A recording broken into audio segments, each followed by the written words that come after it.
খবরের কাগজে নিকুচি করেছে। কি হল হে? হঠাৎ খবরের কাগজের উপর চটলে কেন? না, চটে করি কি বল দেখি।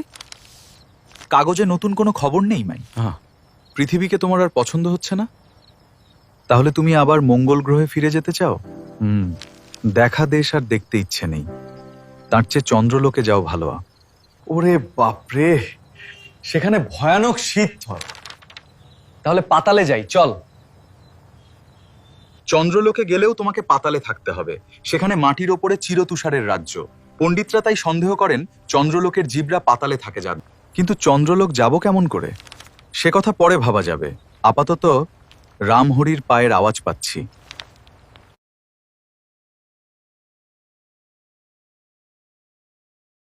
আজ কি বানিয়েছো রামহরি? মাছের কচুরি আর মাংসের সিঙ্গাড়া। আরে বাহবা, কি বাহবা! হাত চালাও কুমার, হাত চালাও। ভগবান রামহরিকে দীর্ঘজীবী করুন।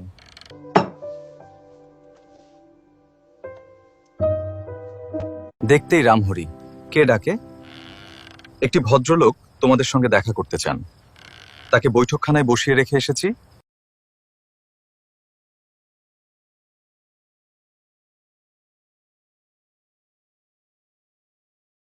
আপনি কাকে চান? আপনাদেরই। আপনারা আমাকে চেনেন না, আমি চিনি। আমার নাম মানিকলাল বসু, আমার বাড়ি খুব কাছেই। বলুন, আমাদের কাছে আপনার কি দরকার? মশাই, আমি বড় বিপদে পড়েছি। আমার বাড়িতে বোধহয় ভূতের উপদ্রব হয়েছে। কিন্তু আমাদের কাছে এসেছেন কেন? আমি আপনাদের কীর্তিকলাপ সব শুনেছি, তাই আপনাদের সঙ্গে পরামর্শ করতে এসেছি। ব্যাপারটা কি আগে খুলে বলুন দেখি। মাসখানেক আগে আমরা বাড়িতে তালা লাগিয়ে দেশে গিয়েছিলুমে।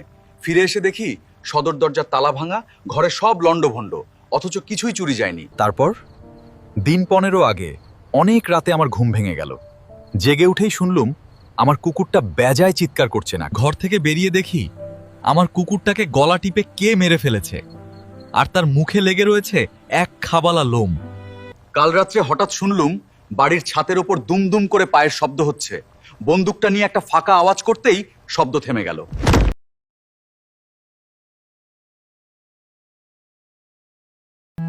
আপনার বাড়িতে এমন কোনো জিনিস আছে যার দাম টাকা পয়সার চেয়ে বেশি? হ্যাঁ, আপনি ঠিক বলেছেন। আমার বাড়িতে একটা মূল্যবান জিনিস আছে বটে। ইচ্ছে করলে আমি রাজার ঐশ্বর্য পেতে পারি। আমার মেজ কাকার নাম সুরেনবাবু, ছোট কাকার নাম মাখন বাবু। যুদ্ধের সময়ে দুই কাকাই ফৌজের সঙ্গে আফ্রিকায় জানো। 3 মাস আগে মেজ কাকার একটা চিঠি ও ম্যাপ পাই। তিনি আফ্রিকার টাঙ্গানিকার হ্রদের কাছে এক পাহাড়ের ভিতরে অগাধ ঐশ্বর্য খুঁজে পেয়েছিলেন। মানিকবাবু, আপনার মেজ কাকার চিঠি আর ম্যাপ এখনো আপনার কাছেই তো আছে? নিশ্চয়। সেই চিঠি আর ম্যাপ আমি বইয়ের ভিতরে পুরে পড়বার ঘরে আলমারির মধ্যে রেখে দিয়েছি। কেউ খুঁজে বার করতে পারবে না। মানিকবাবু, শিগগির বাড়িতে চলুন। আজ রাত্রে চোরেরা নিশ্চয়ই আপনার বাড়ি আক্রমণ করবে। আজ আমরাও আপনার বাড়িতে পাহারা দেব।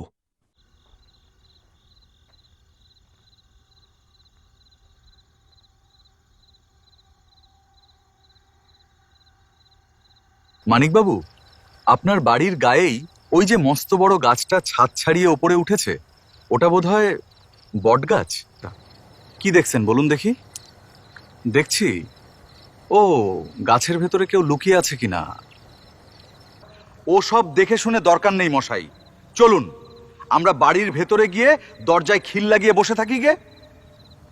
কিন্তু ওরা যদি এই গাছ থেকে লাফিয়ে বাড়ির ছাদে গিয়ে ওঠে, তাহলে সদর দরজায় খিল লাগিয়ে করবেন কি? গাছ থেকে আমার বাড়ির ছাদ হচ্ছে 11-12 হাত তফাতে। মানুষ অত লম্বা লাফ মারতে পারে না।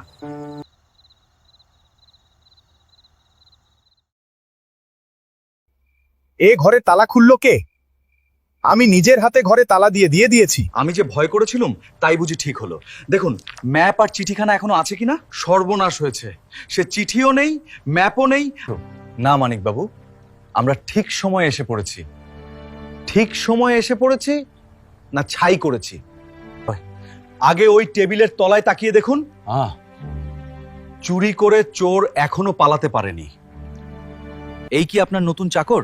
হ্যাঁ। ওরে রাস্কেল, এই জন্যই তুমি আমার বাড়িতে চাকরি নিয়েছো? ছুঁচ হয়ে ঢুকে ফাল হয়ে বেরুবে? আমার কাছে কিছু নেই। যারা এসেছিল তারা ম্যাপ আর চিঠি নিয়ে গেছে। আমি কিছুই জানি না। ওই শুনুন, নিচে চোর ওপরে ভূত, আমি এবারে গেলুম।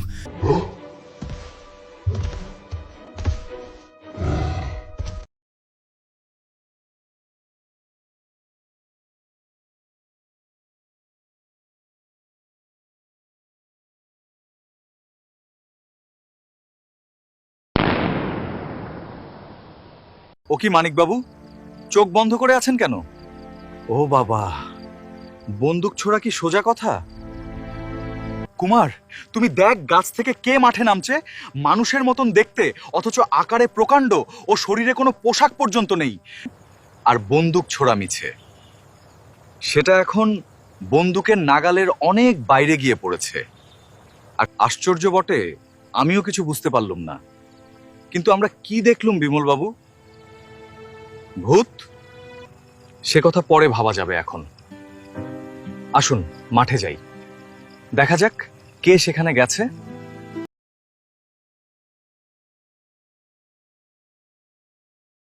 মানিকবাবু, এতক্ষণ আমরা কি ওই ঘরে ছিলুম?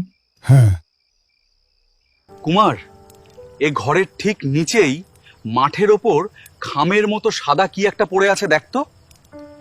তো কাগজের একটা খাম, কাগজের খাম, কাগজের খাম। কই দেখি দেখি।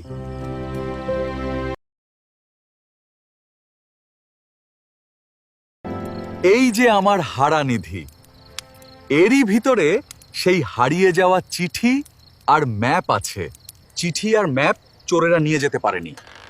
আমরা এসে পড়াতে রামুয়ে কাগজের খামটা জানালা গলিয়ে মাঠে ফেলে দিয়েছে।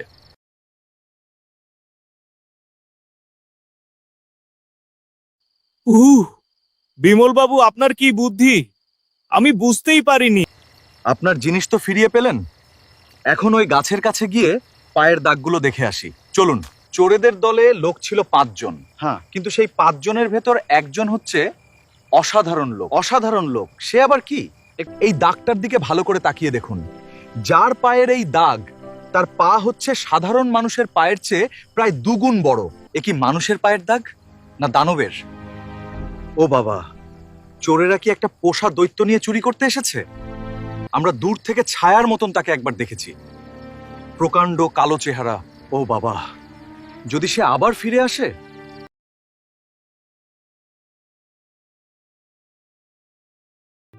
বিমলবাবু, মাথার ওপরে এরকম বিপদ নিয়ে আর কদিন এমন করে চলবে? আর বেশি দিন নয়, তারপরেই আমরা আফ্রিকায় যাত্রা করব। ও বাবা, সে কি কথা! আফ্রিকায় যাব কি? আফ্রিকায় না গেলে গুপ্তধন পাবেন কি করে? সেখানে সিংগি আছে, বাঘ আছে, সাপ আছে, গরিলা আছে। হ্যাঁ, পৃথিবীর যত বিপদ সব দেখানে আছে, তা আমি জানি বলেই তো সেখানে যেতে চাচ্ছি। সে বিপদ হবে যত ভয়ানক, আমাদের আনন্দ হবে তত বেশি। বলেন কি মশাই? বিপদকে আমরা ভালোবাসি। বিপদ না থাকলে মানুষের জীবনটা হয় আলুনি আলু ভাতের মতন। সেরকম জীবনকে আমরা ঘৃণা করি। আমি কিন্তু বিপদ আপদ মোটেই পছন্দ করি না। পছন্দ না করলেও বিপদ এসে আপনারই দরজায় অপেক্ষা করছে। জানালার ফাঁক দিয়ে দেখুন, নিচে কারা দাঁড়িয়ে আছে। অন্ধকারে তাদের দেখাচ্ছে আবছায়ার মতো, কিছুই বোঝা যাচ্ছে না মতো।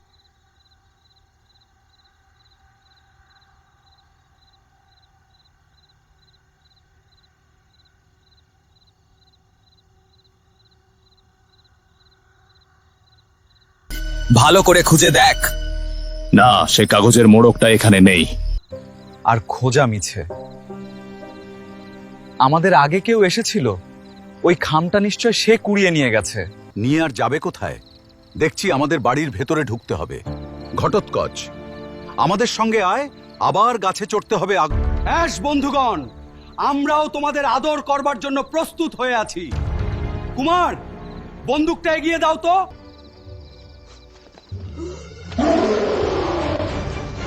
মানিকবাবু, আপনি চাঙ্গা হয়ে উঠুন। ঘটোৎকচ আজ আর আমাদের সাথে যুদ্ধ করবে না। মানিকবাবু, কি ভাবছেন? ভাবছি মাথা আর মুন্ডু, আকাশ আর পাতা। ভেবেও কোনো কুল কিনারা পাচ্ছেন না বুঝি? অকুলে ভেসে কুল কিনারা খুঁজে লাভ? আমি এখন মরিয়া হয়ে উঠেছি। তাহলে এখন আপনার আর কোনো দুঃখ নেই তো? কাঁধের ওপরে মাথা নিয়ে আর কি কখনো দেশে ফিরতে পারবো?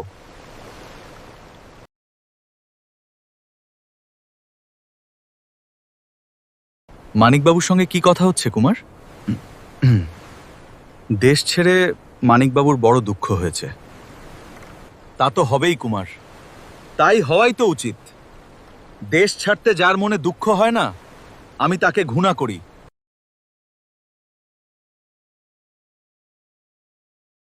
জাহাজে উঠে পর্যন্ত দেখছি এ বেয়ারা চেহারা লোকটা সব জায়গাতেই খালি আমাদের পিছনে পিছনে ঘুরছে।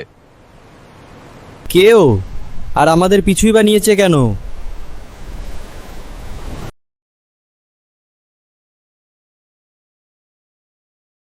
লোকটা যেই হোক আমাদের বন্ধু নয়।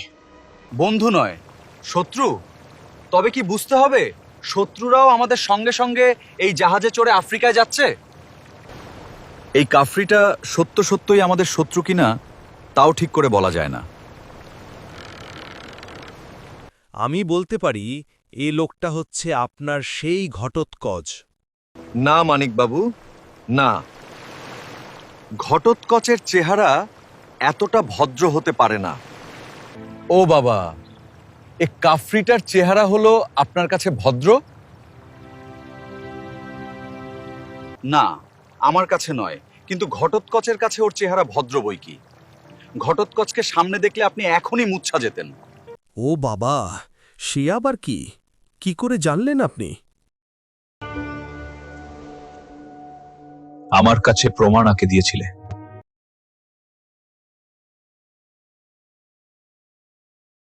সিন্দুকের ওপরে, গায়ে, সর্বত্রই অগুন্তি লোম লেগে রয়েছে। এসবই সেই অজ্ঞাত শত্রুর গায়ের লোম। কিন্তু তার লোম এই সিন্দুকের গায়ে কেন? এই লম্বা চওড়া সিন্দুক, এর মধ্যেই অনায়াসেই একজন মানুষের ঠাঁই হতে পারে। মানিকবাবু, আমি এক আবিষ্কার করেছি। ঘটোৎকচ এই সিন্দুকের ভেতর লুকিয়ে আছে। ও বাবা, আরব্য উপন্যাসের দৈত্য বেরিয়েছিল কলসির ভেতর থেকে, আর আজ এই সিন্দুকের ভেতর থেকে বেরুবে ঘটোৎকচ? চুপ! গোল করবেন না। চললুম আমি ক্যাপ্টেনের কাছে, আজ ঘটোৎকচ গ্রেপ্তার হবে। এখন আমার উপায়। ও কুমার বাবু, আমাকে এখানে একলা ফেলে আপনিও বিমল বাবুর সঙ্গে কোথায় চললেন? কাফরিটা এদিকে তাকিয়ে হাসছে। ওরা বুঝতে পেরেছে আমরা ওদেরই পিছনে যাচ্ছি। কিন্তু ওদের ভাব দেখে তো মনে হচ্ছে না যে আমাদের দেখে ওরা কিছু ভয় পেয়েছে। এ কাফরিটাকে দেখলেই আমার রাগ হয়। ওদের অপরাধের প্রমাণ পেলে কারুকে আমি ছাড়বো না, সব পুলিশের কাছে চালান করে দেব। বিমল, দেখ, ওই যে আর একখানা নৌকা যাচ্ছে, তার ওপরে 3 জন লোক, ঠিক যেন বাঙালির মতন দেখতে। ওই নৌকার লোকগুলোও কি আমাদের জাহাজে ছিল? হ্যাঁ, কিন্তু জাহাজে তো ওদের সঙ্গে দেখা হয়নি। ওরা নাকি ইস্ট আফ্রিকায় ব্যবসা করতে যাচ্ছে। এখান থেকে আমাদের যেতে হবে উজিজিতে, বুড়ো সর্দার গাটুলার খোঁজে। যদি সে মরে গিয়ে থাকে, সে নিয়ে এখনো মাথা ঘামাইনি। আমাদের সঙ্গে যাবার জন্য কত লোক ঠিক করেছো? ঠিক 124 জন। তাদের জন্যে মাসে কত খরচ পড়বে? প্রায় 700 টাকা। আসকারি নিয়েছো কজন? 24 জন। আসকারি কি? সশস্ত্র কুলি। ও বাবা, অত অস্ত্রশস্ত্র নিয়ে কি হবে? আমাদের যুদ্ধ করতে হবে নাকি? হতে পারে।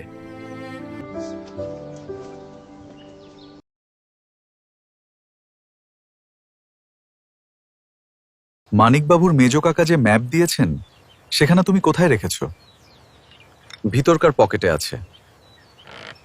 আহ, অত চেঁচিয়ে কথা কইস কেন? কেউ ঘদি শুনতে পায়? শুনতে পায় কি? শুনতে পেয়েছে?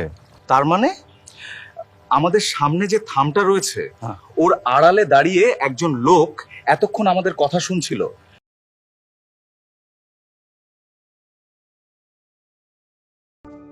ছোট কাকা, ও ছোট কাকা!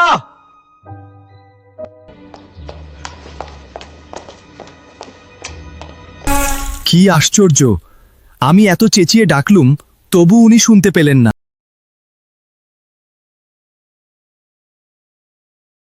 মাখনবাবু আপনার ডাক শুনতে রাজি নন কেন? উনিই যে ঘটোৎকচের প্রভু। আমার মনের ক্যামেরায় আমি মাখনবাবুর ফটোগ্রাফ তুলে নিয়েছি। ওর মুখ আর ভুলবো না। বিমল, মাখনবাবু টের পেয়েছেন ম্যাপখানা কোথায় আছে। ম্যাপখানা তুমি অন্য কোনো জায়গায় লুকিয়ে রাখো।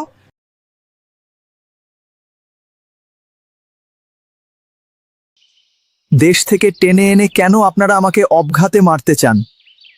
মানিকবাবু, জানেন তো, কাপুরুষ মরে দিনে 100 বার করে, কিন্তু সাহসী মরে জীবনে একবার মাত্র বার। সাহসেরও একটা সীমা আছে তো। মরণকে যখন অষ্টপ্রহর দেখতে পাচ্ছি তখন ভয় না পেয়ে কি করি বলুন তো? মরণকে নিয়ে খেলা করুন। মরণকে দেখলে তাহলে আর ভয় পাবেন না। পাগলের সঙ্গে কথা কয়েও লাভ নেই।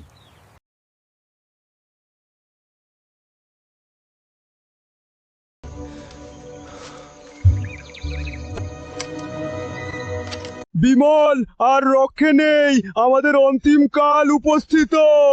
এরা আমাদের আক্রমণ করবে। এরা যেমন নিষ্ঠুর তেমনি বলিষ্ঠ। বনের হিংস্র পশুরা পর্যন্ত ভয়ে এদের ছায়া মারায় না। এরা কি জীব তা জানো তো? এরা কালো, কুৎসিত, মানুষের মতন, অথচ অমানসিক, ভীষণ মুখ। এরা গরিলা। মরবার জন্য প্রস্তুত হও। বন্দুক ছোড়ো কুমার। ওরা এইবারে আমাদের আক্রমণ করবে। ওরা বেশি কাছে এলে আমরা আর কিছুই করতে পারবো না।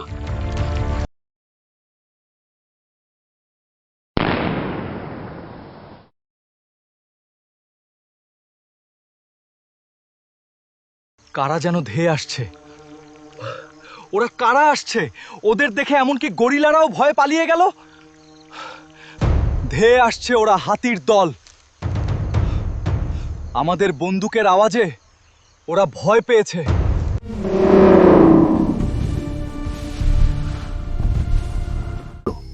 কিন্তু মানিকবাবুর কোনো খোঁজই তো পাওয়া গেল না।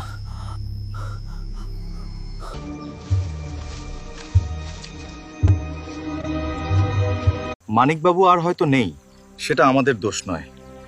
আজ আর খোঁজাখুঁজি বৃথা। কাল সকালে আবার চেষ্টা করা যাবে না। আমরা যেদিক দিয়ে এসেছি সেদিক দিয়ে ফিরতে গেলেই আবার গরিলাদের কবলে গিয়ে পড়ব। এখন কি করা যায়? এই বনেই কি রাত কাটাতে হবে? এখানে কত রকম পশুর পায়ের দাগ, মাটিও যেন সাতসাত করছে। এর কারণ কি? নিশ্চয়ই কাছে কোনো জলাশয় আছে। এইখান দিয়ে পশুরা জল খেতে যায়। কুমার, কাছেই একটা না একটা পথ আছেই। যদিও সেটা তাঁবুতে ফেরবার পথ নয়, তবু পথ তো। চারিদিকে চোখ রেখে সাবধানে চলো। এই পথে নানা জীব জলপান করতে যায়, তাই শিকার ধরবার জন্য সিংহেরা আশেপাশে ওত পেতে বসে থাকে। গাটুলা? হ্যাঁ হুজুর, আমারই নাম গাটুলা। লোকে আমাকে সিংহদমন গাটুলা সর্দার বলে ডাকে। আজ পর্যন্ত 17টা সিংহকে আমি জমের বাড়ির রাস্তা দেখিয়ে দিয়েছি। আমরাও সুরেনবাবুর চিঠিতে তোমার পরিচয় পেয়েছি। সুরেনবাবুর ভাইপোর সঙ্গে আমরা তোমার কাছেই এসেছি। কোথায় সুরেনবাবুর ভাইপো? আমি তাকে আলিঙ্গন করে ভালোবাসা জানাতে চাই। তিনি তাঁবুর ভেতরে বিশ্রাম করছেন। একটু পরেই তার সঙ্গে দেখা হবে।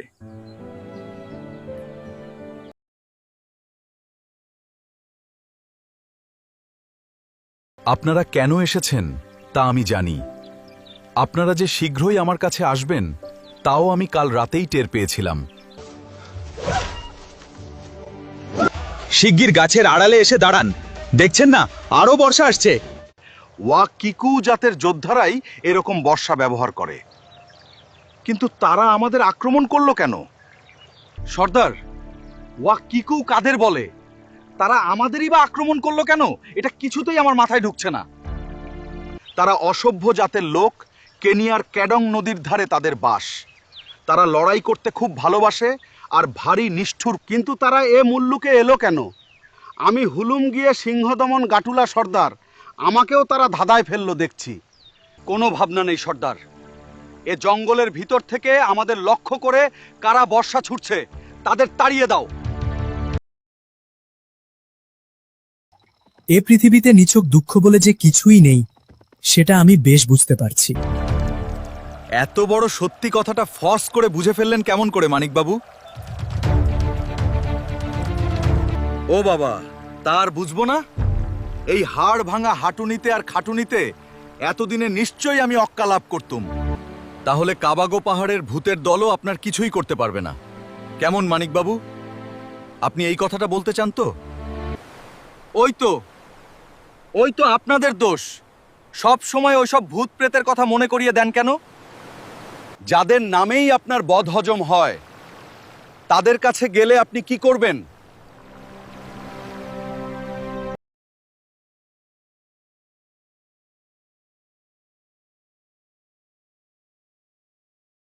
বিমল বাবু, এইবারে আপনারা এমন একটা দৃশ্য দেখবেন জীবনে যা কখনো দেখেননি। টাঙ্গানিকার ওপরে মেঘের খেলা দেখলে সাহেবরা ভারী সুখ্যাতি করে।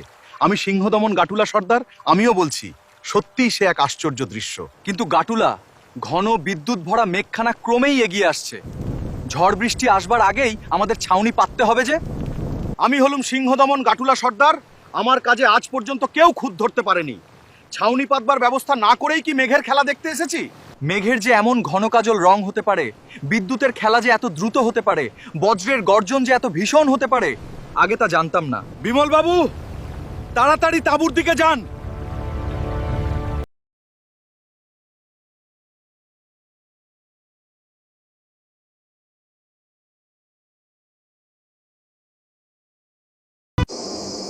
এই তো আমরা কাবাগো পাহাড়ের কাছে এসে পৌঁছেছি এখন। আমরা কাবাগো পাহাড়ের কাছে এসে পড়েছি বটে, কিন্তু গুপ্তধন যত তফাতে ছিল ঠিক তত তফাতেই আছে। তার মানে? তার মানে হচ্ছে কাবাগো পাহাড়ে উঠতে গেলেই গুপ্তধনের রক্ষীরা আমাদের আক্রমণ করবে। কোনো বিদেশির সে পাহাড়ে উঠবার অধিকার নেই, কারণ সে হচ্ছে পবিত্র পাহাড়। এই রক্ষীরা কোন জাতের লোক? তাদের দেহে জুলু রক্ত আছে বটে, কিন্তু তারা খাঁটি জুলু নয়। তারা কি দলে বেশ ভারী? তা 1000 হবে। তবে ভরসা এই, তাদের অস্ত্র কেবল ঢাল, তরোয়াল, বর্ষা, যুদ্ধকুঠার আর তীর ধনুক।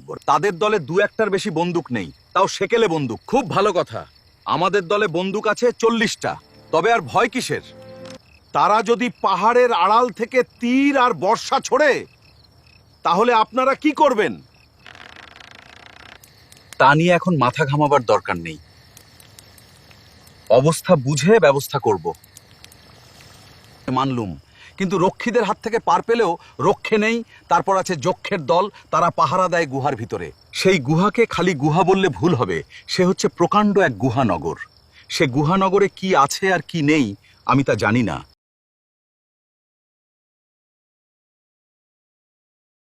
কি ব্যাপার সর্দার, এমন সময় আমাকে ডাকাডাকি কেন? আপনি কিছু শুনতে পাচ্ছেন? দূরে যেন বাজ ডাকছে। কিসের শব্দ হচ্ছে? ও কিসের শব্দ সর্দার? অসংখ্য ঢাক ঢোলের আওয়াজ।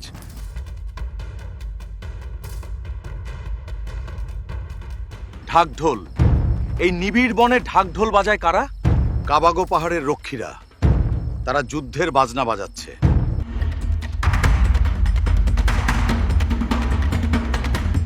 যুদ্ধের বাজনা বাজাতে বাজাতে তারা আমাদের দিকেই আসছে। তারা নিশ্চয় খবর পেয়েছে যে গুপ্তধন লুট করবার জন্য আমরা এসেছি।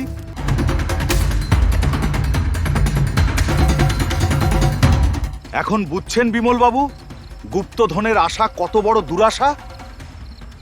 এখনো প্রাণ নিয়ে পালাবার সময় আছে।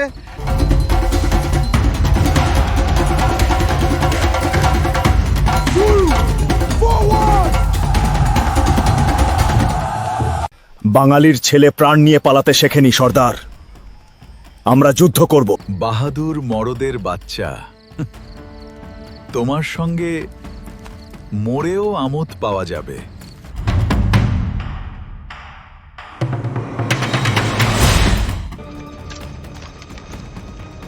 কেউ আলো জ্বালাবে না।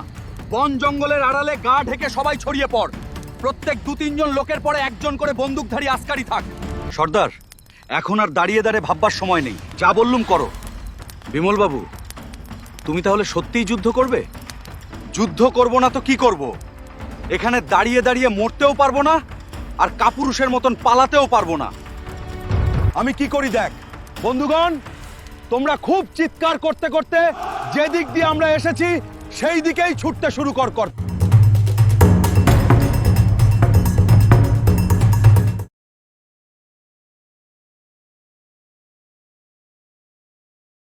ভেবেছিলাম আমরাই খুব চালাক, কিন্তু আমাদের শত্রুরাও চালাকিতে কম যায় না দেখছি। তারা গুপ্তধনের রক্ষীদের আমাদের পিছনে লেলিয়ে দিয়ে আমাদের দলবলকে এখান থেকে সরিয়েছে। তারপর ম্যাপ চুরি করে নির্বিবাদে গুপ্তধনের দিকে ছুটেছে। আর আমাদের এখন কাদা ঘেটে দেহ মাটি আর মুখ চুন করে খালি হাতেই ফিরতে হবে। আলেয়ার পিছনে ছুটলে এমনিই হয়। আমি এখনো হাল ছাড়িনি। গুহার ভেতরে ভূত প্রেত দৈত্যদানব কি আছে আমি তা জানি না, গুপ্তধন কোনখানে লুকানো আছে তাও আমি বলতে পারি না, কিন্তু সেই গুহার মুখে পৌঁছবার এমন একটি গুপ্ত পথ আমি জানি, যে পথ দিয়ে গেলে শত্রুদের অনেক আগেই আমরা সেখানে হাজির হতে পারবো। তাই চল সর্দার, আর 1 মিনিটও দেরি করা উচিত নয়। আমাদের এখনই যাওয়া উচিত।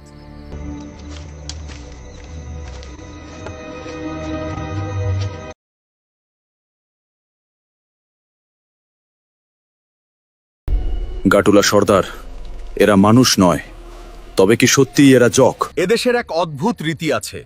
গুহার বাইরে যেসব রক্ষী সৈন্য পাহারা দেয়, বেঁচে থাকতে তারা এই গুহার ভেতরে ঢুকতে পায় না, কিন্তু তাদের মৃত্যু হলে তাদের দেহকে গুহার ভেতরে নিয়ে আসা হয়। তারপর প্রাচীন মিশরে যে উপায়ে মমি করা হতো, তেমনি তাদের চিরদিনের জন্য রক্ষা করা হয়। তাহলে সামনে যাদের দেখছি তারা জ্যান্ত মানুষ নয়, মমি? এ রীতির কথা অনেকদিন আগেই শুনেছিলাম। এ গুহা তো দেখছি প্রকাণ্ড ব্যাপার, এর কোথায় কি আছে তা বুঝে ওঠা কঠিন। এখন আমাদের কর্তব্য কি? আগেই বলেছি, গুহার ভেতরের কথা আমিও কিছুই জানি না, তবে শুনেছি এ গুহা নাকি অনন্ত গুহা, এর শেষ নেই।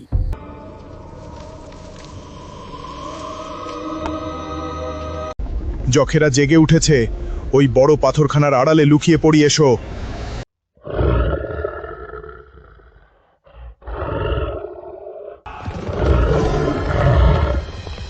আর নয়, যদি বাঁচতে চাও তো পালাও।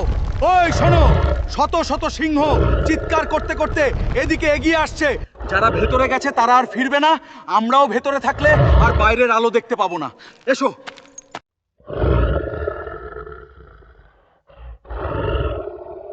গুহার ভিতর থেকে পরপর 3টে মূর্তি বেরিয়ে এলো। অনেক দূরে তারা ছুটে আসছে। তারা কারা? আমাদের শত্রুরা? কুমার, কুমার, ওই দেখো ঘটোৎকচ যাচ্ছে। কাঁধেও কি নিয়ে যাচ্ছে? বড় বাক্সের মতো কি একটা জানো? গুপ্তধন। ঘটোৎকচ, আমরা গুহার মুখের কাছাকাছি চলে এসেছি। গুপ্তধন নিয়ে তাড়াতাড়ি আমার পিছনে আয়। চিনতে পেরেছি, এই যে দেখছি সুরেন বাবু হুজুরের ভাই মাখান বাবু। আমি কিছু দেখতে পাচ্ছি না, কিন্তু আমি বুঝতে পারছি তোমরা কে। তোমাদের অনেক কষ্ট দিয়েছি, তার ফলে নিজেও মরতে বসেছি। তোমরা আমাকে ক্ষমা কর। ছোট কাকা, ছোট কাকা, আমাকে চিনতে পারছেন? আমি মানিক। আপনার এ দশা কে করলো ছোট কাকা? ঘটোৎকচ, আমাকে আর রামুকে সে ছোড়া মেরেছে।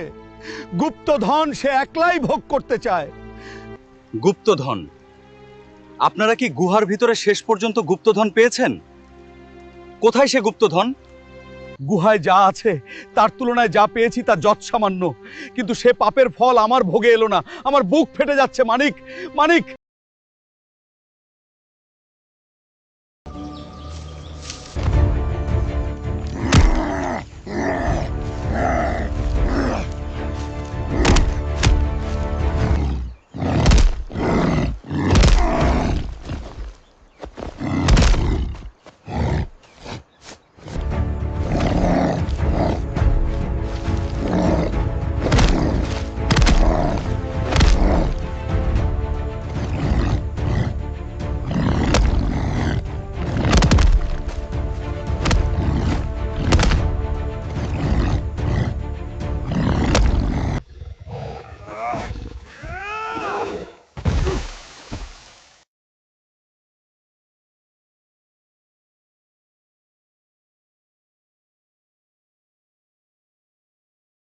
গুহায় যা আছে তার তুলনায় এই ঐশ্বর্য যৎসামান্য মাত্র।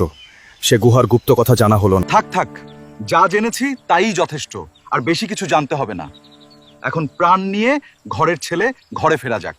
এই গুহার রহস্যভেদ করবার জন্যে আবার আমরা নিশ্চয়ই আসব। কি বলো কুমার? নিশ্চয়ই, নিশ্চয়ই। ও বাবা, বলেন কি? এ জীবনে এ মুখ আর কখনো হব না। দয়া করে আর আমাকে ডাকবেন না, কারণ ডাকলেও আর আমার সাড়া পাবেন না।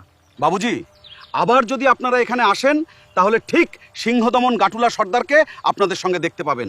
আমি সাহসীর গোলাম। ঢাক ঢোল বাজাতে বাজাতে কারা এগিয়ে আসছে। আর এখানে নয়, রত্নগুহার রক্ষীরা ফিরে আসছে।